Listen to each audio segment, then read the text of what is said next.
So this is a bit of a change of pace. Welcome to This Week in Racing NASCAR edition. There's actually been so much stuff happening in NASCAR so early on in the week that I wanted to talk about it now rather than wait till the end of the week, because it looks like there's going to be even more stuff that ends up piling on top of that, and I don't want stuff to get lost in the shuffle. So what are we going to be talking about today?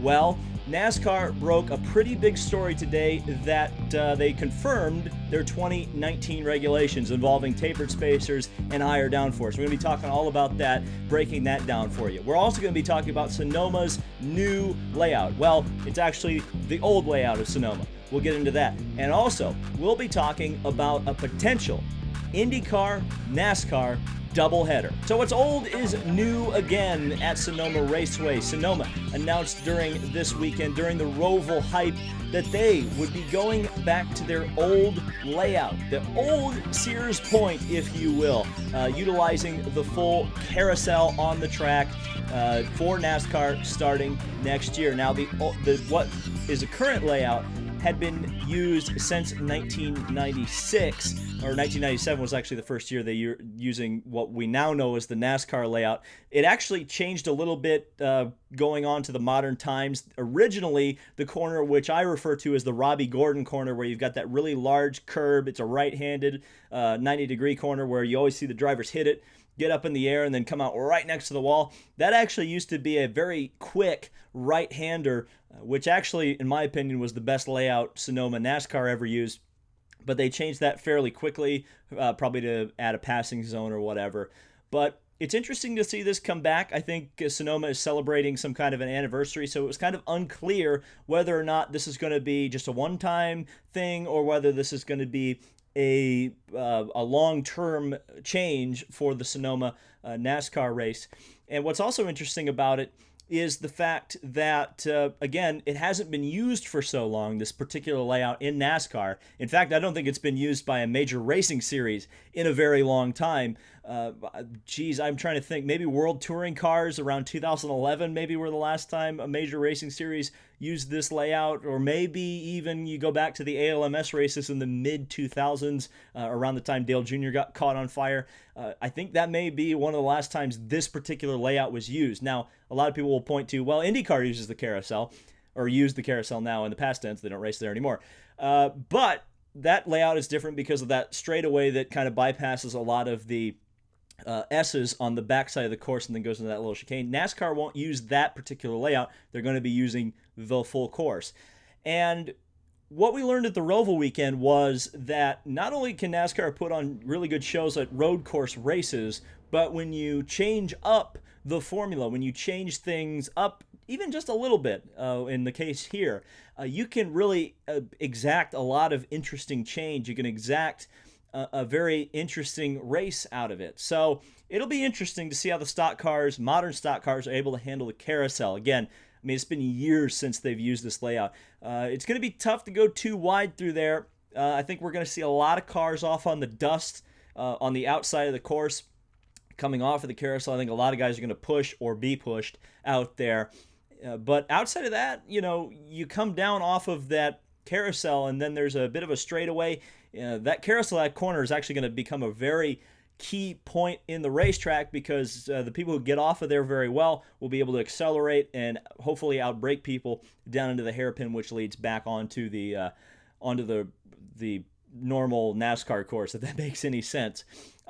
What's kind of fun about this, though it's a long way off 2019, is that Project Cars 2 has that layout of Sonoma. They also have a Ford Fusion stock car. So if you'd like to see me test that or this formula out, let me know down in the comments. Maybe I'll be able to put together a video documenting what a NASCAR race on the full Sonoma layout will be like.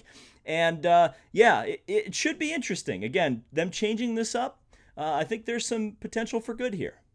So we get on to the big news, the huge news, the unfortunate news for some people. Whether you like it or not, it's been rumored forever, it's been the worst kept secret.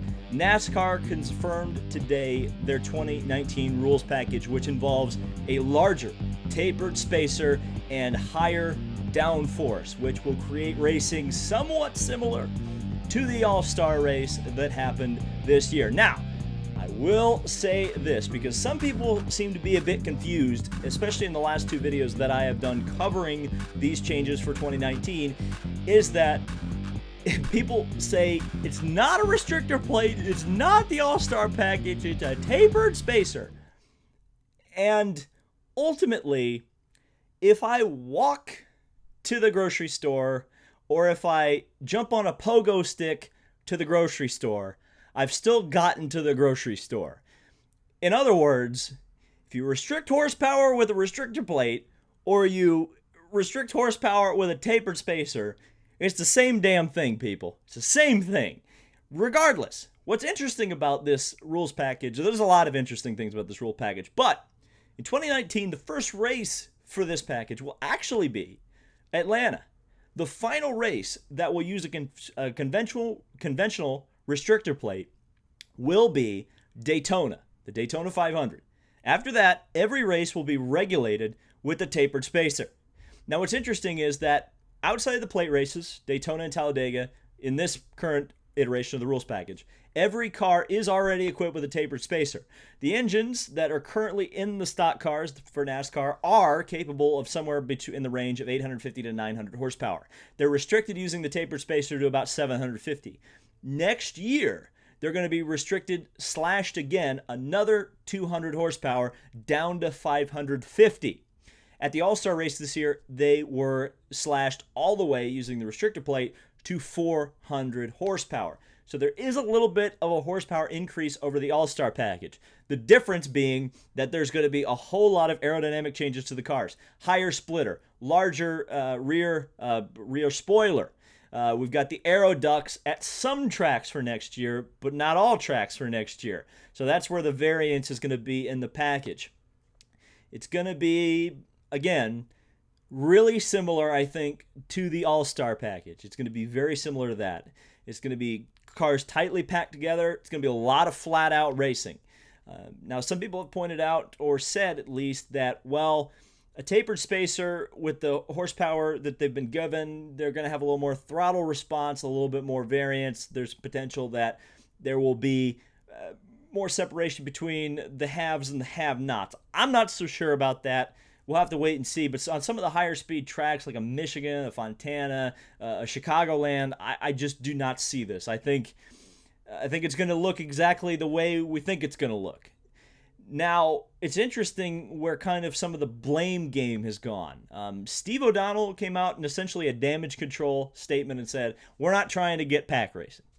Yeah, you are. BS meter going way off, way off. But there's also been some buck passed. We've heard the rumors of the team owners making this decision because they want a package that they can run at most tracks and less variance between each car they have to build for each track. We also have now heard that the manufacturers were pushing for this. They wanted lower horsepower engines to lower the cost, which is fascinating to me, because NASCAR currently is the only series that I'm aware of, the only major series, which is looking at reducing horsepower for their next current rules. Even Formula E is increasing the power level of their cars. They're more powerful than they were last year, and many other series, virtually every other series, is looking at increasing horsepower. NASCAR is going the opposite direction, which I think it's either super out of touch or super way ahead of the curve. And it's interesting as well that the manufacturers are pushing for this when many of those manufacturers are involved in series that are currently pushing for more horsepower. It's just like somebody had to... It's interesting that nobody is really taking the blame for this. They're trying to delegate everything. And they're also kind of sending out some damage control experts in the form of guys like Dale Earnhardt Jr. and Chase Elliott. And what's interesting is that Dale Jr. came out with a positive statement on Twitter, but if you read a little closer, he used the E word to describe this package. And the E word is entertainment. Interesting. Chase Elliott also came out in favor of this, and he also kind of had a little bit of an asterisk next to it, which said, if there's driver skill involved, I'm for this. It's interesting to see that even the drivers who are usually kind of gung-ho, go NASCAR, are a little bit apprehensive about this. Now, people will also point out, this is a stopgap for the Gen 7 rules package that will be coming in 2 or 3 years. I will say this, that's 2 or 3 years down the line. We're stuck with this potentially for 2 to 3 years. And then you have to consider, well, they're developing a Gen 7 car. Do you really think it's going to be, what do you think the NASCAR team is developing? What do you think they're using this rules package to develop? What are they looking at data-wise to develop that car? Well, it's this package. I wouldn't be surprised, even if they're getting rid of the splitter and going with a valence, that it's going to be a low horsepower formula. It's going to be a high downforce formula, and they're going to be going with this type of rules going forward. I don't think they're going to change directions. This looks like the direction that they're headed. So even with a Gen 7 car, I'm not confident that it's going to be any different. I'm not confident. I think this is what NASCAR wants. They want the cars grouped together. They want the big wrecks. They want all this. I mean, let me know down in the comments. What do you think? I mean, let me know your final thoughts. Hopefully I want to talk about this for a while because I've already made like 2 or 3 videos on it. So this is kind of it. So if you've got an opinion of the 2019 rules, let me know down in the comments, because there are some people in favor of it. There's people like, well, side by side racing at every track. And then there's other people who are like, oh God, restrictor plate racing at every track. We'll just have to see how it all turns out. And finally, some other fairly interesting, kind of groundbreaking 2019 news coming from Adam Stern, who suggested that there was an offer on the table for both IndyCar and NASCAR to do a double-header race at Chicagoland in 2019. Now, that did not happen. This will not take place next year, but it's very interesting that this was talked about because, well, let's be frank and honest about this.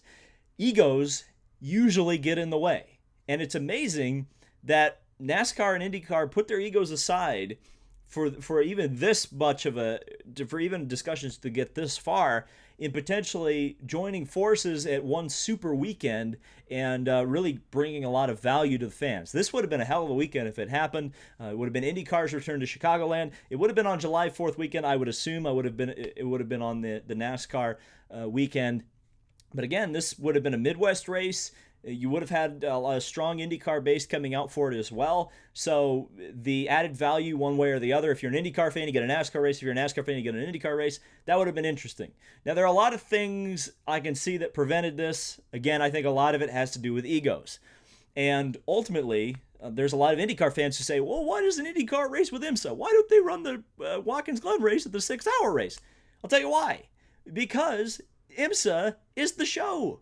At IMSA races, they determined quite a few years ago that they were going to headline. They didn't want to be the second man to IndyCar.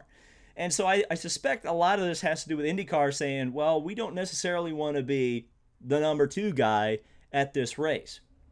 Even if it would be mutually beneficial for both parties, they don't want, I would guess, their sponsors, their manufacturers, their partners to be the people who are the undercard of a NASCAR show. And I think that would be where you have the point of contention between the two parties and why this didn't happen, at least for this year. Now, that being said, the word was tabled, not like it's never going to happen. So this could happen in 2020. It could happen in 2021. We'll have to wait and see how this all works out.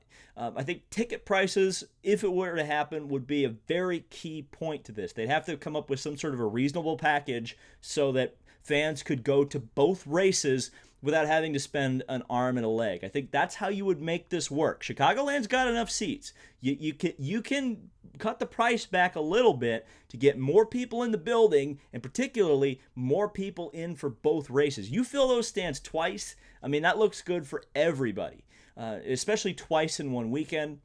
There's also a question a lot of people were asking about garage space with an IndyCar NASCAR weekend.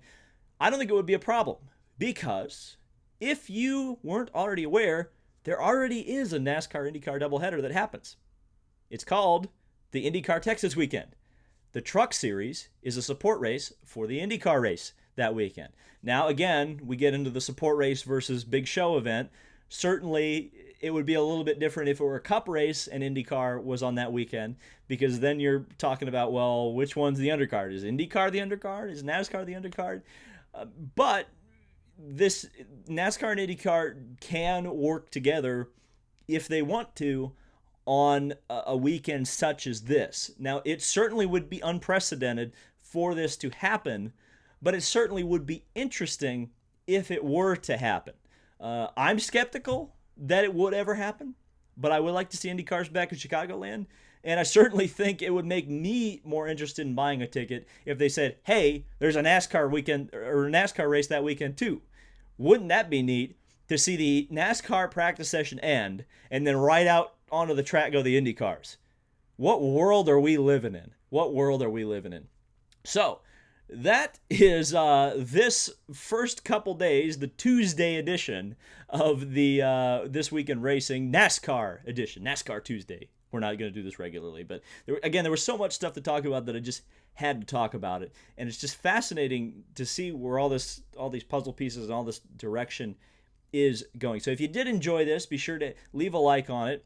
You may have noticed that I didn't talk about a pretty big story. I didn't talk about Halie Deegan's K&N win. It's because I've got an interesting perspective and an interesting opinion on it. I'll just leave you with this, and I might actually make a video about it depending on if there's interest. So if you made it to the end of this video, let me know down in the comments what you think. I think people are putting Halie Deegan up very high, and I think they are expecting so much of a 17-year-old girl. They're placing the entire future of NASCAR on her shoulders. And I think that's a mistake this early in her career. I think it's only going to lead to pressure and problems down the road. But anyway, if you want to see me expand on that point, let me know down in the comments, and we'll see you in the next video. Thank you guys so much for watching. Subscribe for more NASCAR, motorsport, and weekly racing content.